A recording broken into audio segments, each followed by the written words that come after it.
Jadi saya boleh jual sebanyak itu 9 itu karena faktor keberuntungan. Tapi kalau faktor keberuntungan tanpa ada usaha nggak bisa juga, gitu ya. Jadi dua hal ini yang perlu kita perhatikan.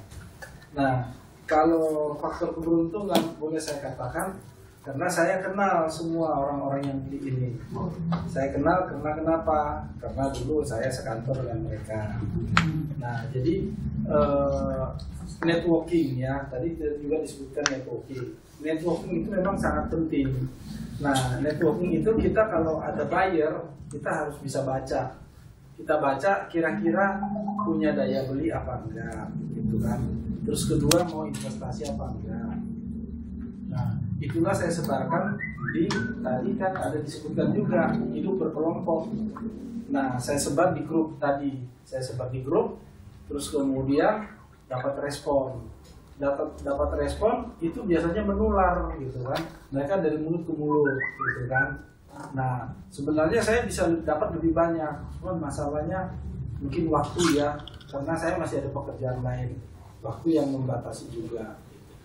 Nah, hubungan baik dengan teman-teman itu sangat penting. Itulah yang kita menjalin networking. Kita perlu tadi harus ramah, ya, harus gaul juga, gitu kan.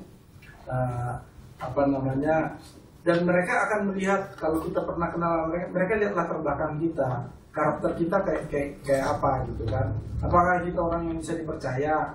Apakah kita orangnya banyak masalah atau juga kita banyak tipu-tipunya atau apalah berkelit-kelit gitu kan. Tapi kalau kita dipandang sebagai orang yang positif, mereka produk yang kita tawarkan pun mereka akan berpikir, oh ini orang yang positif, tentu menawarkan produk yang positif.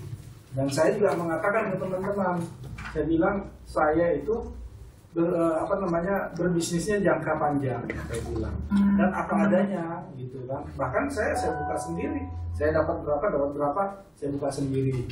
Nah, terus ada satu orang teman, saya bilang, oh, Anda merekomendasi, saya bagi nanti sama Anda, saya bilang begitu.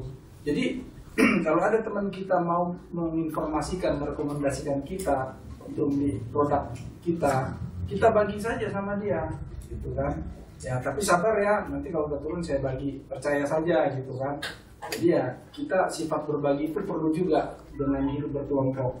Jadi jangan kita makan sendiri, kita bagi, dengan demikian akan menyebar gitu kan. Nah, agresivitas kita juga perlu, jadi usaha ya. Nah, usaha saya nawar-nawarin, sampai saya telat kesini sebenarnya baru dari dokter gigi di Percetakan Negara. Itu saya tawarin juga sama dia, cuman karena buru-buru saya nggak bisa bicara banyak. Nah, nanti saya lebih lanjut lagi, saya tawarin brosur gitu. Nah, saya juga sebenarnya masih bisa nawarin banyak ke orang gitu kan, cuman lagi-lagi memang waktu terbatas gitu. Waktu saya sangat terbatas, padahal saya bisa WhatsApp gitu.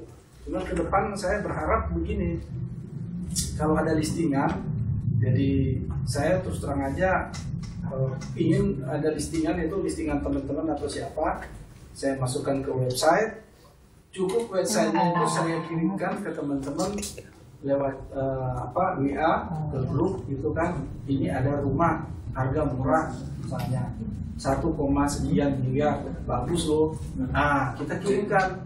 Nah, dari situ nanti kalau dia klik link kita, dia bisa lihat itu rumah, tetapi bisa juga lihat list yang lainnya. Cuman lagi-lagi ya itu, saya terus terang aja nggak mampu untuk mengupload atau menginput data-data mengenai listingan ke ke website gitu. Jadi ya bagus juga tadi kalau kita hidup berkelompok, bagilah informasi kita dengan orang lain supaya bisa menyebar lebih luas. Mungkin di kelompok sana juga begitu, ada menyebar juga gitu kan. Nah, kita juga harus kompak di sini. Di sana juga begitu, mereka juga akan nyebar-nyebarin. Mungkin pada suatu saat akan ada irisan antara kelompok kita dan kelompok mereka. Tapi nanti akan dilihat siapa buyer kita ini, mana yang lebih agresif, mana yang lebih positif. Dia akan lain. Mungkin sharing saya Pak. Ada yang bertanya?